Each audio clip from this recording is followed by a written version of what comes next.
सोचने वाली बात है, क्या कोई शहर हमेशा के लिए जिंदा रह सकता है? चलें, आज हम मुल्तान की कहानी में इसी सवाल का जवाब ढूंढते हैं।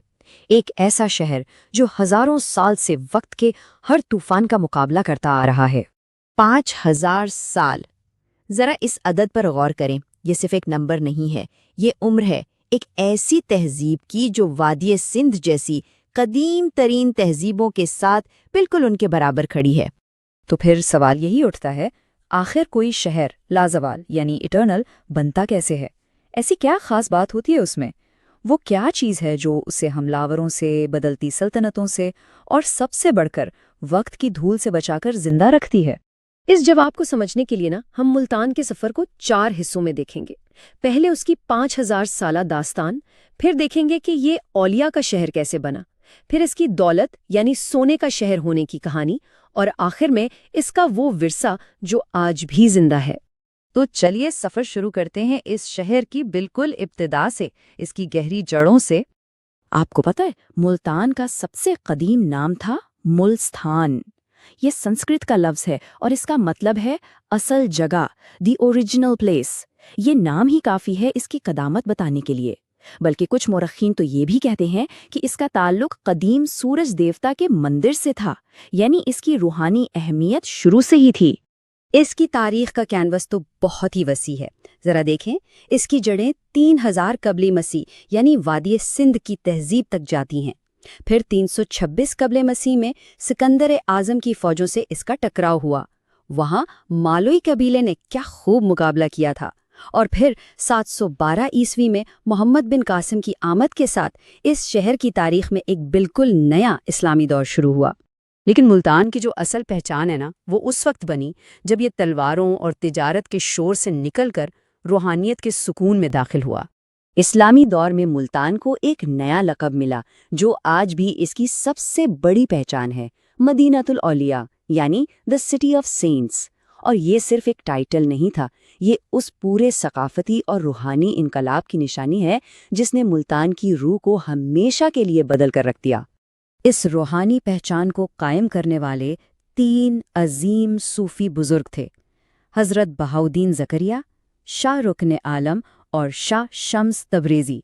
ये सिर्फ नाम नहीं है, ये वो सुतून है जिन पर मुल्तान की पूरी रूहानी इमारत खड़ी है। और इन बुजुर्गों का विरसा सिर्फ मज़ारों या इमारतों तक महदूद नहीं, उनकी तालीमात ने मुल्तान के लोगों के अंदर मजहबी रवादारी, मोहब्बत और भाईचारे को जन्म दिया। और यही वो चीज़ें हैं जो किसी भी मुतनव्वे शहर को जोड़ कर रखती हैं।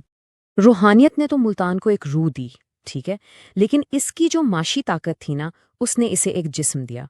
ये तिजारत और दौलत का भी एक ज़बरदस्त मरकज़ था। अच्छा, तो मुल्तान की इस दौलत का राज क्या था? वो था इसका जोग्राफियाई महल्ले वकू।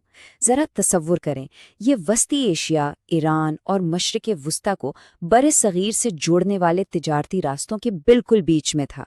इसका नतीजा, यहाँ के बाजार हमेशा दुनिया भर के ताजरों और सामान से भरे रहते थे, और इसी वजह से इसे सोने का शहर भी कहा जाता था। अब जब दौलत हो और स्ट्रेटेजिक लोकेशन हो तो बड़ी बड़ी सल्तनतें तो नज़र रखेंगी ही। गजनवियों से लेकर दिल्ली सल्तनत और फिर मुग़लों तक हर हुक्मरान ये बात अच्छी तरह जानता था कि भाई मुल्तान पर कंट्रोल का मतलब है पूरे खित्ते पर कंट्रोल। सल्तनतें आईं और चली गईं, लेकिन मुल्तान का वर्सा वो आज भी जिंदा है। चले देखते हैं कि ये तारीख आज के मुल्तान में कैसे सांस लेती है। देखें, मुल्तान का विरसा सिर्फ किताबों में नहीं, इसकी रोज़मर्रा ज़िंदगी में है। फ़न तामीर की बात करें तो शाह रुकन आलम का मकबरा है जो दुनिया भर से लोगों को खींचता है। ज़राअत में तो भई आमों की तो क्या ही बात है, आमों का दारुल हुकूमत के नाम से मशहूर है।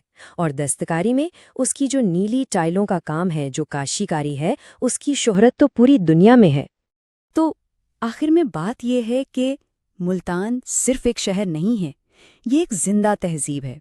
इसने हजारों साल के सफ़र में क्या कुछ नहीं देखा, हमले, तब्दीलियाँ, लेकिन इसने अपनी रूहानी और सकाफती शनाख्त को कभी नहीं खोया। और शायद यही इसके लाजवाल होने का असल राज है। ملتان کی یہ کہانی نا ہمیں سوچنے پر مجبور کرتی ہے کہ کیا ایک پائیدار ورثہ بنانے کے لیے اپنی جڑوں کا مضبوط ہونا ضروری ہے، اور کیا اصل کمال یہی ہے کہ اپنی پہچان کو قائم رکھتے ہوئے وقت کے ساتھ خود کو ڈھال لیا جائے۔